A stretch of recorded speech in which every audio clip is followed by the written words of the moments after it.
Hello, I'm Anjali Istwal, and I'm here on the YouTube channel to talk to you about Greta Thunberg, or many call her Greta Thunberg also.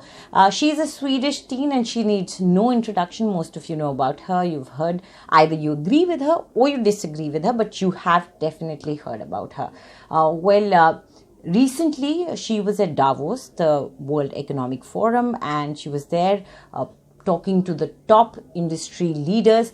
And it was very important, in my opinion, for her to be there because all the things she says, these can only be executed by the governments of this world in tandem with the top industry leaders. And industry is one of the major reasons of climate change. And if they are sensitive towards the climate, definitely something is going to happen. But what is surprising, or rather, it's not surprising at all. We again saw this face-off between Greta and Mr. Trump. And then not just Mr. Trump, the U.S. Treasury Secretary, he, sort of brushed off a question that was asked, and he said, Greta should go to school, get a degree, become an economist, and then come and talk to him. That is basically, a typical adult reaction. This is how we treat the children in our world. They ask us questions, and when we don't have answers, we say, oh, first grow up and then I'm going to answer you, or go get a degree, learn something, and then come back and talk to me, because you don't have that answer. So, sir, you are not. She has in fact retaliated, and Greta now says you don't need a degree to know climate targets. And that 16-year-old girl, when she talks, I think she's 17 now. This girl, when she talks, she speaks more calmly, with more clarity than any person I have ever seen or heard in my life. And the kind of personal attacks that have happened on her from the president of US or now the US secretary, it's quite surprising in my opinion. But one thing that I fail to understand is, why does Trump take everything so personally? Because if you look at it, she is blaming US government. Now, when we say US government, Trump is not the only person who's been in the US government. The US government has been continually been presided over by multiple presidents, numerous presidents who've come and gone, and Trump is right now currently sitting on that seat. So obviously Greta is targeting him. And also, actually personally also, Mr. Trump has made certain statements that are quite surprising in this day and world, where you see Australian fires happening, a billion wildlife, a billion animals dying, species completely getting burned, and then you have someone who is the leader of the biggest largest economy in this world saying something like this. It's quite surprising.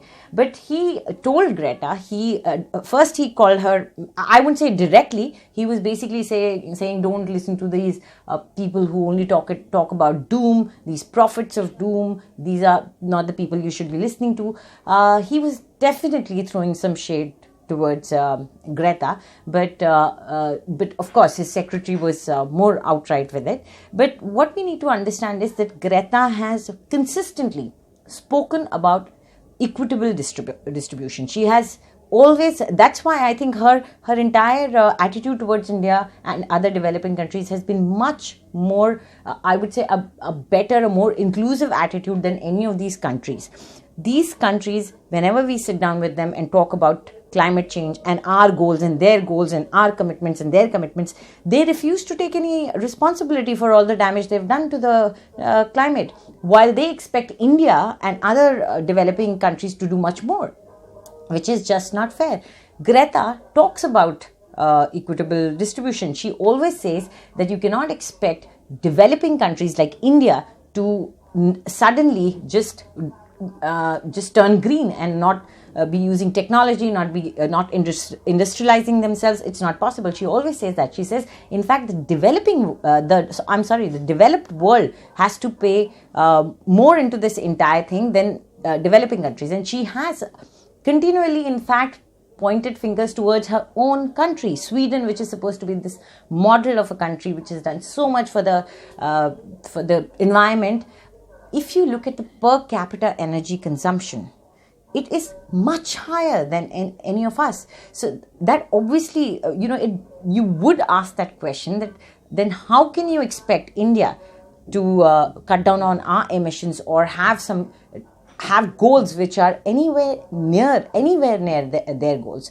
So Greta has been very clear about this, that she does not expect developing countries, nor does she appeal to developing countries. We did see one appeal from her where she was giving multiple appeals to multiple heads of state, where she has appealed to Mr. Modi as well. But her stand has been consistently clear that it is the developed countries and her own country which has to now make a drastic change. And in Davos, she reiterated that stand. She gave that message again. She said our house is still on fire, and she spoke about the degree of temperature that we really need to keep an eye on, which we aren't doing. And obviously, when you see a young woman like her understanding this at her age, she says, I'm going to keep repeating these numbers because you don't want to talk about them, you don't want to discuss them, you don't even want to look at them, but I'm going to keep repeating these numbers till everybody listens.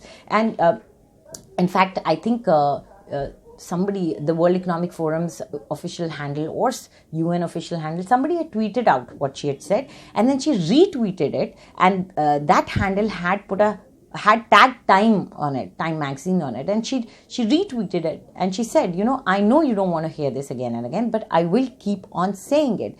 Now this requires a lot of dedication from a child, from a girl who had other things to do in her life, but then she took upon herself this entire responsibility and has been fighting for it for a very long time and taking it so much hate.